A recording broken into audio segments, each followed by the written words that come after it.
Wolfram. Thank you. Thank you, Olli, for that great introduction.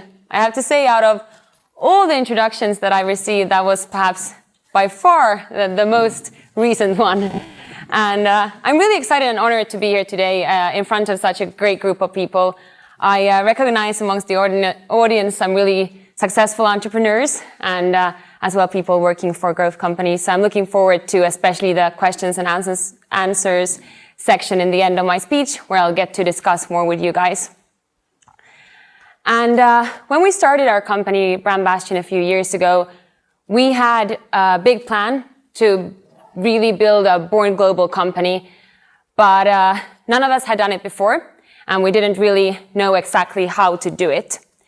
And as many young entrepreneurs may know, there's a big difference between the textbook and the checkbook, and converting what you read into revenue is challenging at times. So when I was thinking about this presentation, about this topic, and about you guys, I was thinking that how could I perhaps say something interesting? And I decided that I will go through 3 lessons that we've learned so far from building an international company. And as you may know, there's as many ways of building a global company as there are global companies. So everything is, of course, not relevant for everyone. But I hope that this will still keep you at the edge of your seats because you're interested, not because you're trying to leave. But as we have quite a complex agenda, I thought I would devote one slide to the agenda. And I'm going to start by telling you a bit about our story, so you get the context that we come from. And then after that, I'll dig into the lessons that we've learned. So I'm a lawyer, and in 2008, I started law school. And the reason why I wanted to become a dispute resolution lawyer really dates back a long time. I'm the middle child, and like Olli mentioned, I have 2 siblings, and I've been basically dealing with conflict management my whole life. So I thought, why not make it into a profession? And another reason why I wanted to be a lawyer is that I love words. I really love reading, writing, and analyzing different words and their meanings. And I think it's really fascinating, for example, how one word can change a whole agreement. One word can change a whole marketing campaign, and it can change the whole atmosphere in a room. And perhaps a stupidly simple example of this is right here. So when someone says that this is the shit, they of course mean that something is great. They're excited about it. And when you remove just one 3-letter word from the equation, the whole sentence changes its meaning.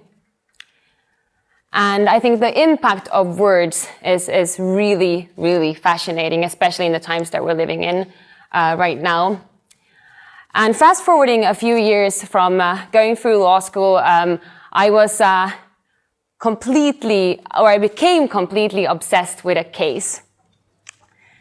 And in this case, it was a pharmaceutical company. And this pharmaceutical company, they were being sued for harmful comments on their Facebook page. And these comments that were on their Facebook page, they weren't written by the company itself. They weren't written by the company's employees, but they were written by completely random people. But what the court found in this case was that all comments that are written on your Facebook properties, they're part of your advertising campaign, which means that if there's misleading comments, there's racist comments, there's sexist comments, your whole campaign may be racist, sexist, or misleading. And as you perhaps can understand, this case completely fascinated me, and I spent just weeks and months looking into this whole field. And I went online, I went through hundreds of different companies' Facebook pages and social media properties, and I found that there's a huge amount of really, really harmful stuff out there. And here's just a few examples of the most common types of spam and scam and so on. And what I also quickly realized is that there's a lot of data involved in this.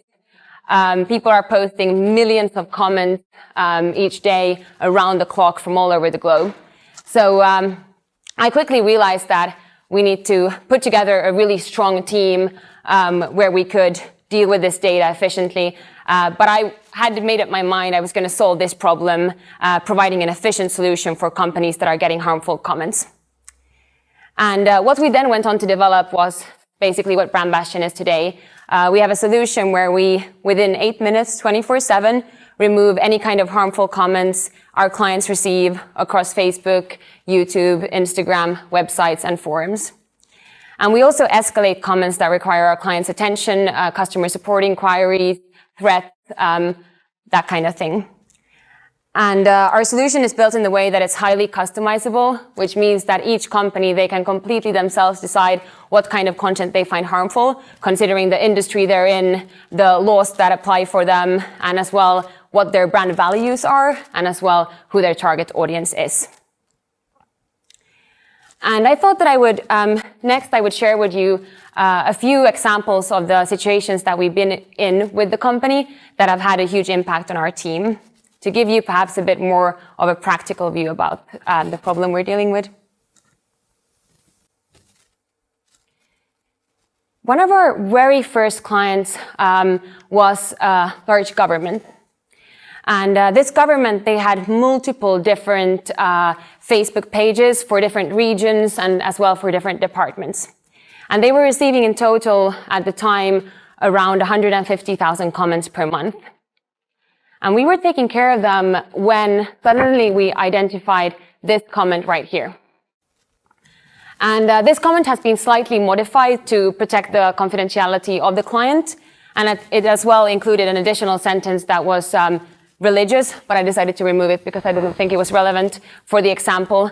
But when we found this comment, we managed within 3 minutes to escalate it to the security department, and so they could deal with it and take appropriate action.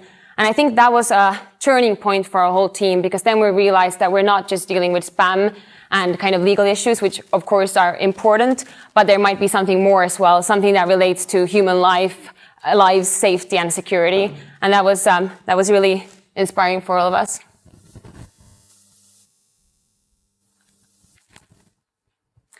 Our biggest industries right now, it's gaming and entertainment.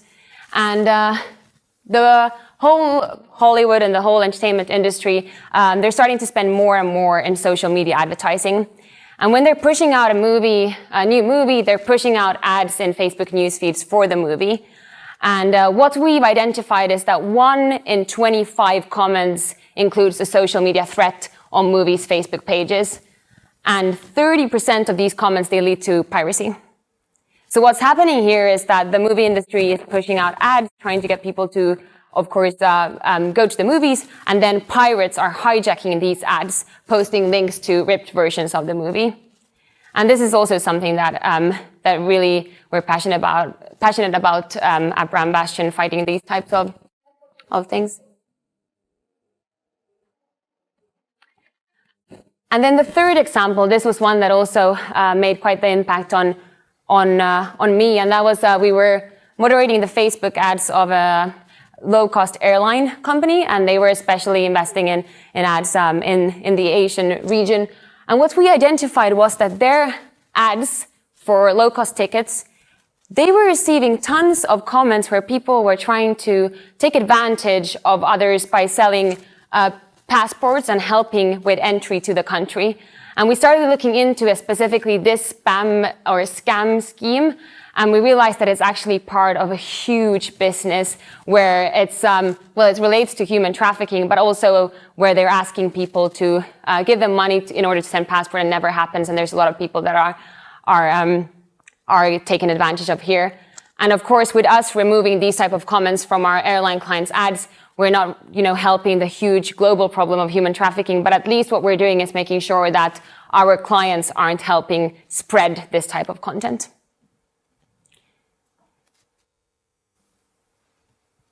So these 3 examples were some examples of real life situations that we deal with. There's of course a lot more. There's also the whole racist comments, defamatory comments, and hate speech and all of that as well. But I thought that I could then kind of jump into today's topic, To give a bit more background about us, so we have currently team members in 16 different countries, and we currently serve 150 countries. And I thought, as we're dealing with language, I'd like to give a definition to the Born Global company. And there's hundreds of different definitions for this concept, but this was the one that I thought resonated most well with our company, and that is a company launched to serve a global market from the first day of its existence.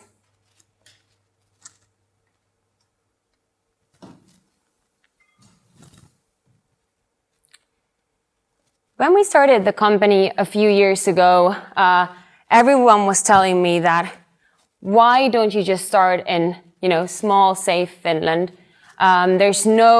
There will be no competition. It's a really kind of good place for you to test your concept, see if it works out, and then after that you can replicate in other countries. But we didn't agree at the time, and we were thinking that yes, we can go like a long, slow death in a small market, seeing if anyone wants us. And we decided no, we want to go big from the start, and then if everything fails, then at least we're going down fast. And that's why we decided to go global. And I think as well, in today's world, if you're afraid of the competition, especially in small markets, there may be a reason why there's not competition. And as well, if you have a website, all the global players will see you and find you anyway. You can work in a bunker, but especially for a social media company, that's not the best idea. And I don't know about you, like how many of you work at startups? Okay, a few. And how many are planning to join a startup in the future? Yeah, a few as well. Yeah, great.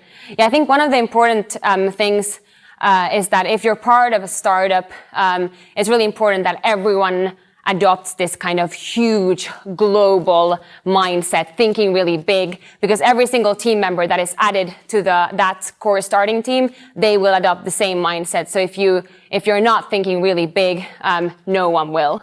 So I think that was one of the most valuable aspects there. And this second lesson, it relates to really company culture. And from our standpoint, as we have a 24/7 solution and social media is awake around the clock, we decided from the very beginning to recruit people from different time zones so that no one would have to work the night shift. And this kind of practical decision actually turned out to be the best strategic decision that we took in the company. And the reason why it was such a good decision is that as we have team members from so many different cultures, backgrounds, different educational systems in different parts of the world, when we have a problem, the amount of different solutions that we get, they're so diverse. And that's how we're able to solve really complex problems in really innovative ways. And I think there I would say that especially if you have clients in different regions, it of course makes sense to have people there as well. So hiring for diversity is something that has been really good from our standpoint. And when you have these people all over the globe, I think communication is insanely important, even more important than when you're in the same office, in the same room. And here we've been really blessed to have Morten Mikkos as a great advisor for us. And he's told us and taught us a lot about building remote teams and how to lead them efficiently. And one of the things that Morten usually talks about is about the transparency and as well the communication and making sure that even though you're on the other side of the world with a client or a team member, that communication is real and that you invest in making it real, talking to those people like you would talk to someone next to you. And for us, by hiring and recruiting globally, we also had to, from the start, build a very data-driven company culture because we couldn't measure, when do you come into the office, how long do you sit. So we had to, from the start, think about results. And that's also now become a core part of our company culture, that we really focus on measuring results and not how much face time or how much people put time in the office. And another interesting thing that we learned is also about adopting policies where information flows, utilizing as much different technologies to make sure information flows. And we have, for example, one policy about written decision making, which means that we don't make any decisions like in the corridors, but every time we make a decision, it needs to be shareable. So those kind of small things have been really good for us there.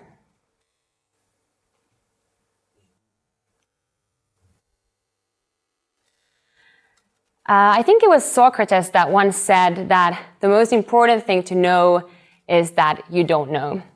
Yeah, it was Socrates.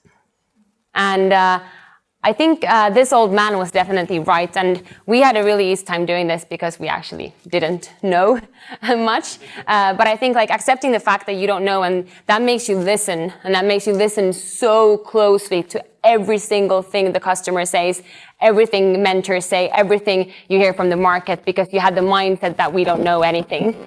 And I think in this kind of community here that we have in Finland, I think utilizing all and really like listening to all the knowledge that is out there. And we're so blessed to have entrepreneurs like Risto Siilasmaa, Ilkka Paananen, Peta Vestabakka that are ready to really share their knowledge. So I think for us, it was very valuable actually asking questions and really trying to get as much knowledge as possible.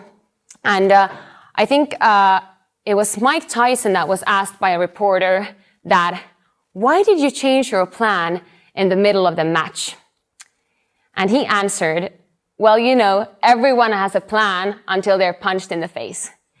And I think those punches, they are essential, especially when you're operating on a global market, because you will be punched. You'll be punched by the competition. You'll be punched by the market changing rapidly and so on. And those punches, they make you change, and they make you change so fast. And that's what's important, because things will continue to change all the time. So you, in order to survive, you need to be able to change, and you need to hire people that are not afraid of change, and you need to ask yourself as well, be ready to adapt. I mean, it's like a roller coaster. One day you're thinking that you have this amazing idea and it's going to take over the world, and next you're just throwing it right into the bin and starting from scratch. And that's what I think is the beauty of it, and that's also kind of, especially on a global market, that's the challenge as well. Yeah, so I don't know. I think I may have talked a bit quickly there, so I hope you guys were able to follow. But I'd like to hear from you, especially around your thoughts about perhaps the 3 lessons, and if there's anything you would want to add to those, or your experience being involved in companies that are global, or any questions if you felt something was left unclear. Yeah, go ahead. I think so that before the name of the company was Faceforce. Am I correct? Did you get a punch that you changed the name, or what was the reason? Excellent question. Thanks for researching us in advance. Yeah, when we started out, we were called Faceforce, and at the time we were just specializing in Facebook moderation. So that was the only thing that we were doing. But then we listened, and our clients, they were asking us that, you know, why would you just be protecting us on this one forum when we're getting harmful content across the board? And then after that, we launched on additional platforms, and we also expanded our solutions slightly. And then we felt it appropriate as well to change our company name to kind of rebrand for it to work in with this as well. So. Go ahead, questions. Yeah, go ahead. Dimitri from Arctic Startup here. So, question. You said that you look for people who you want to hire that really are looking forward to the change and are able to adapt to the change.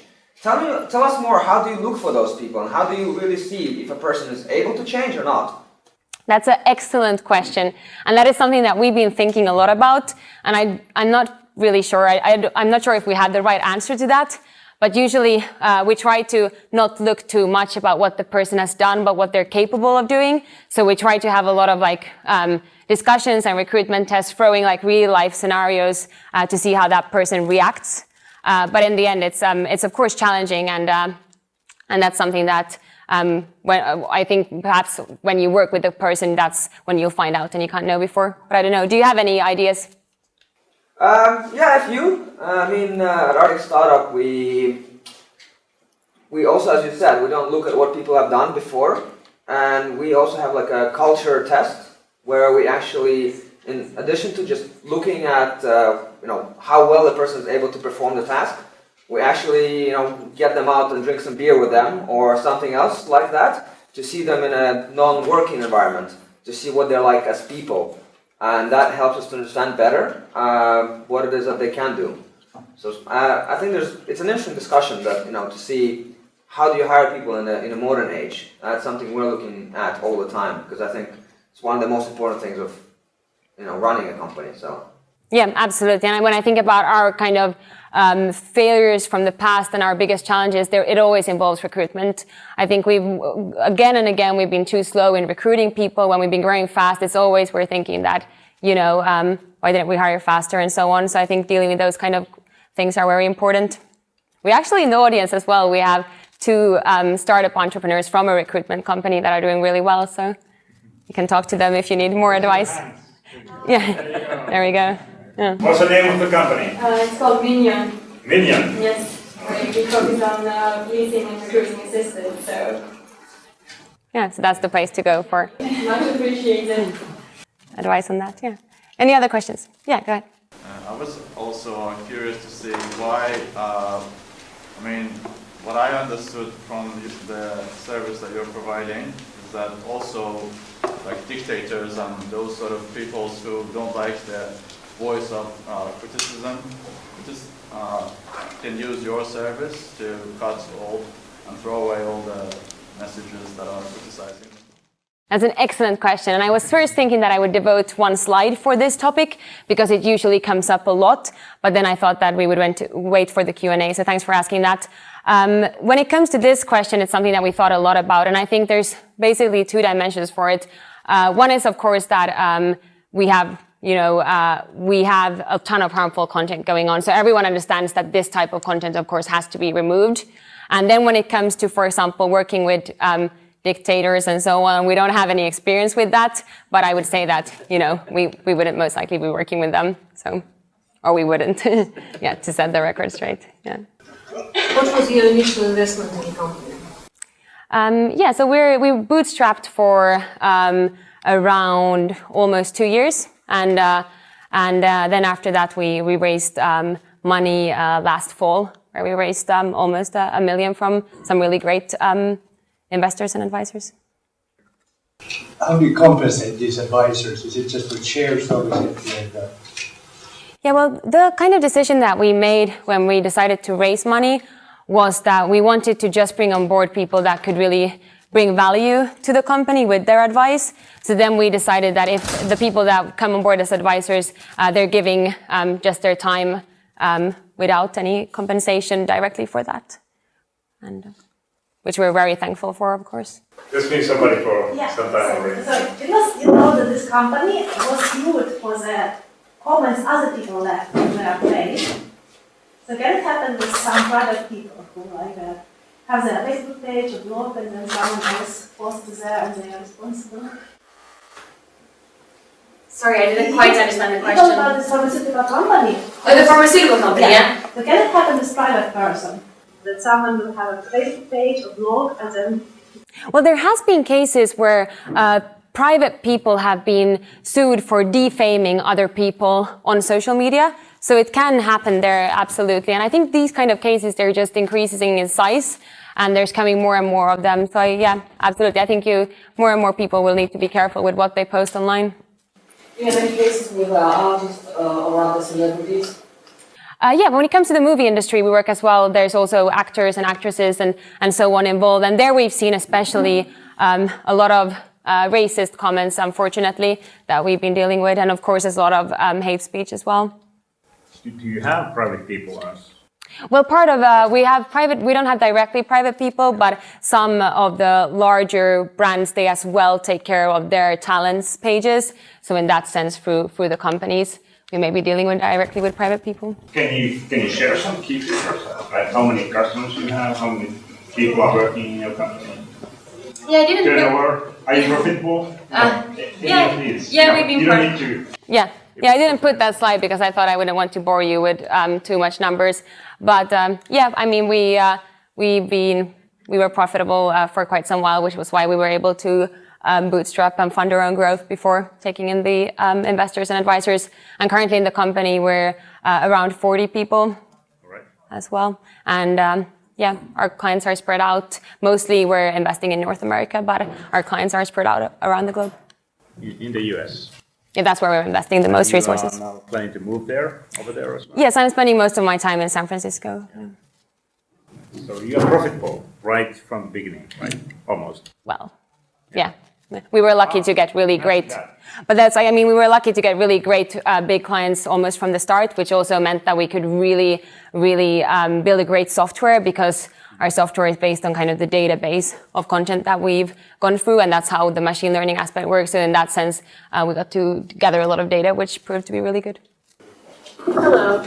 I was wondering, some of the things that you're talking about in terms of racism or sexism or xenophobia per se, could be subjective in terms of the way it's interpreted online, depending on how a person is culturally positioned globally. So how are you creating, algorithms, or how are you positioning your people that are analyzing the data to be able to pick up on that kind of sensitive information?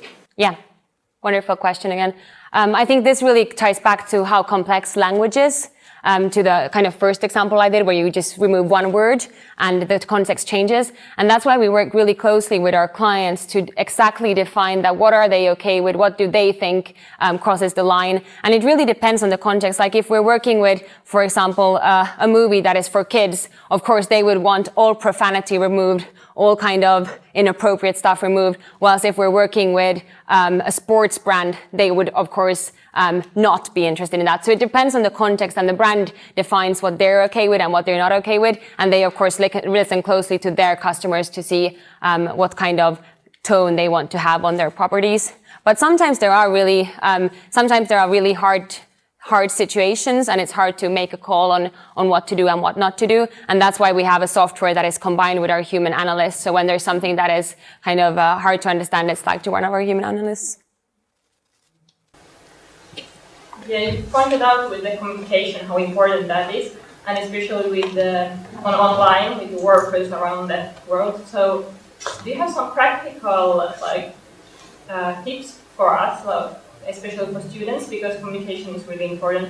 So, how do you manage to communicate online, because that's really different than face-to-face communication?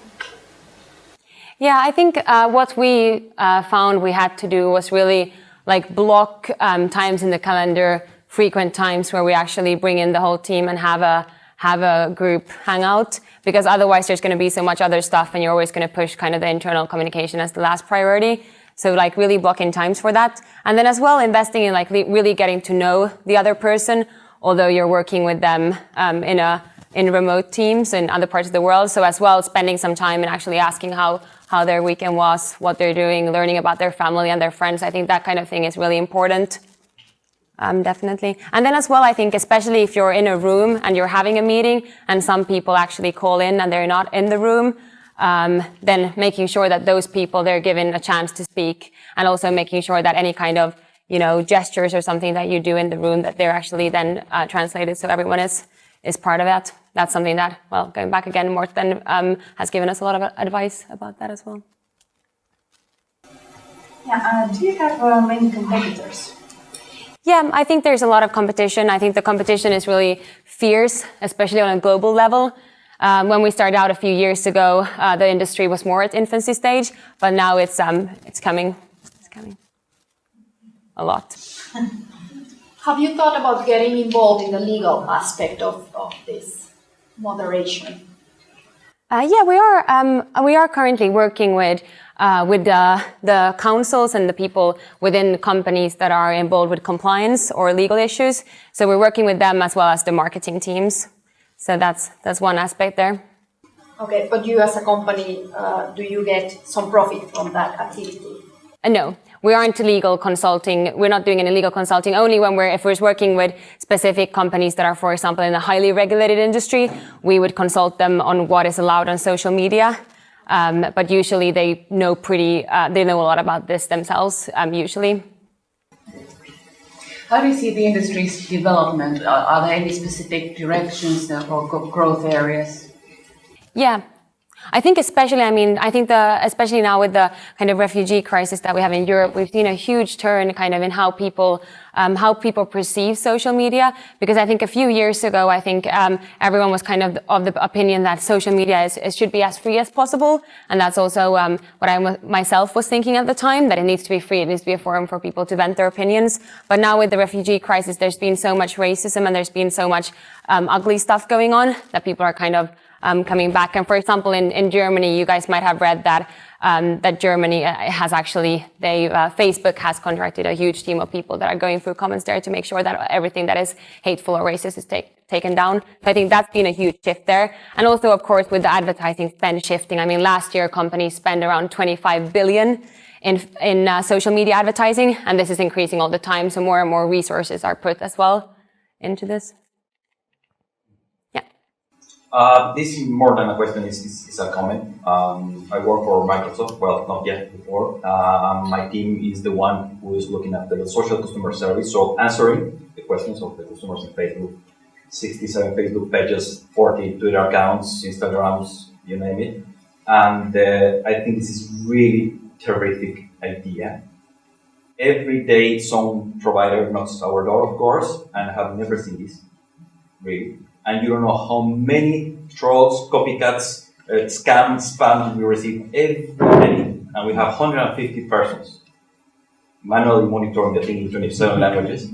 If that can be optimized and, of course, with some saving, well, I think this is a terrific idea for any company that values social media, really, absolutely. Yeah, thank you. Yeah, it's really great to have you here in the room. Anyone that wants to know anything about social media, this is the guy to talk to right here. He's definitely an expert. Yeah. I think we should return to the paper lectures. That's the best. Yeah, but I think it's hard to have a global company if you go back to the paper letters, but yeah.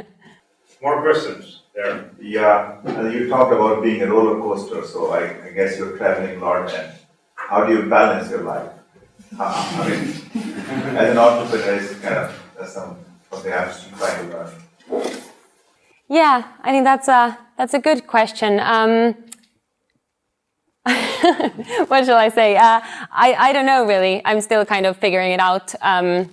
I think, yeah, it's definitely important, especially if you have a global company, when there's always some team member or some client that is awake. It's of course important to kind of find that time when you just spend the time for yourself thinking. I guess, I don't know. Do you have any advice?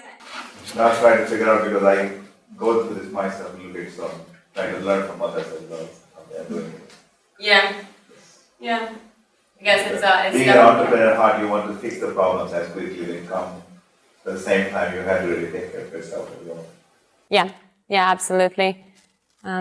Yeah, I guess taking the time off being without technology every now and then is a good thing for many people. What has been your biggest challenge as CEO? Recruitment. Yeah, going back to that. Yeah, I think that has been one challenge. I think another thing when it comes to, Olli told me in advance that think about kind of the failures or those kind of things, because those are of course usually have the biggest learning. So I think what we should have done at an earlier stage is kind of outsource more the ongoing stuff involved in running a company. We kept in-house really long, like our accounting and our legal stuff and our and all of that. So I think that's something that is just a practical thing that we should have earlier on put out, because it's not our expertise. When you say recruiting is your challenge, or that's a major thing as CEO, do you mean like finding the right people, but also like you recruit like wrong people? Yeah, so I mean, when we recruit, we have a company-wide policy where we just we recruit globally always for every position, and then we just want to find the right candidate. Yeah. So because of this, we're getting up to thousands of applications, and I think what we're struggling with is that we don't want to miss any of the great people, and there's so many great people out there. So I think kind of streamlining that, and then as well being fast enough, because it's easy to kind of push onwards processes, just thinking that we'll just have. We have so much other stuff going on that how shall we have time to actually get more people on board? So I guess that as well. We've been really lucky in the sense that we have a very great team, and we've been able to find really good people. So that hasn't perhaps been too much of an issue, but more the whole streamlining the process. Yeah. But you still do your own recruitment yourself? Or do you have a partner or a company that helps you? We do it in-house ourselves. And now we're actually hiring kind of a head of talent that will be fully in charge of that. Currently, we're just kind of splitting it amongst everyone in the company. How many people are you? We're around 40 people currently. I'm curious. I would like to know in which countries do you have teams working? Yeah, a lot of countries. So the US and Finland, because we have offices in Helsinki and then New York and San Francisco. But then we have team members in Singapore, Poland, Sweden, Dublin, I don't know, US, as well in the Philippines, Vietnam. Yeah, basically anywhere where we find a perfect fit for our company, then we hire them. And usually we tell them that you can either come and work in one of our offices or then you can work in a co-working space or whatever works best. And where is the company based? We are headquartered, the Finnish company is headquartered here in Helsinki, and then we have a US company that is in New York and San Francisco. Do you feel that, as you said, that you are recruiting a lot of people from different kind of industries? So do you feel that kind of you are extending kind of internally your segments? So do you feel that you should kind of put some kind of boundaries into these segments that it will not like go just like around the whole like different kind of industries? As you said that you are now focusing on like highly regulated industries. So what are these industries? Yeah, so in the beginning when we started, we thought that it would mostly be really regulated industries that we would work with, but quite quickly gaming and entertainment became our biggest industries. And then we're also working with food and beverage, and then of course the governments, and then we also have e-commerce, technology, luxury, and retail, and so a lot of different industries. I think the question was also about focus, that should you focus then on certain industries only? Or, you know, is it like too wide spread? Yeah, what we did was in the beginning, we specialized really closely on just Facebook moderation, especially like for regulated industries, but then gradually we expanded and now we're covering almost all industries. Yeah. So I think it might be good in the beginning. Is all industries too much, or, you know? Well, it's been good for us because, I mean, we work with data and we work with machine learning. So the more industries we have, the easier it is to get more companies from that industry. So in that sense, we have been going quite broad to be able to build up knowledge of every industry. How do you do in practice? Do you just, I mean, you monitor a sentence and a post or something, and do you remove the word, or do you remove the whole comment, or do you plan an IP address, and do you get any counter reactions from those, your measures or your actions? Yeah.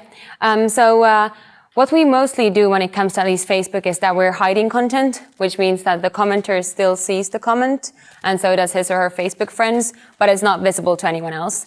And that's why none of the clients we're working with, they've ever been accused, for example, of censorship because of this. And what's done is that a sentence that is in violation of our client's guidelines, that sentence is then hidden. And usually we only ban profiles if it's a scamming profile, that is a fake profile that it just continues to post harmful content. Alrighty. Do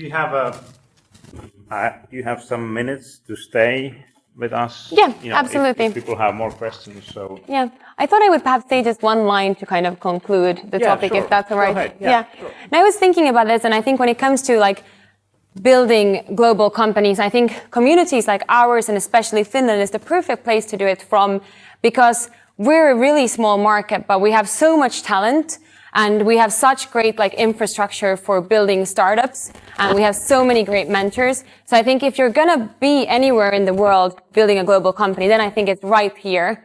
So I think that would be the concluding word. Right here in Finland. Right here, yeah. Wow. Yes.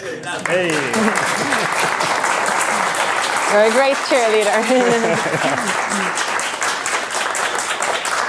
Thank you so much. Jenny, wonderful. I mean, great insight, great learnings, and thank you for sharing all this. We'd like to share with you something Wow. from Aalto Ventures program. Great, thank you so much. And if you have a moment, so it would be a great pleasure. I think, I think there are more questions, and if we have a moment to discuss, that would be great. Absolutely, I'd love that. Thank you so much. Thank And you. let's give another big hand. Yay!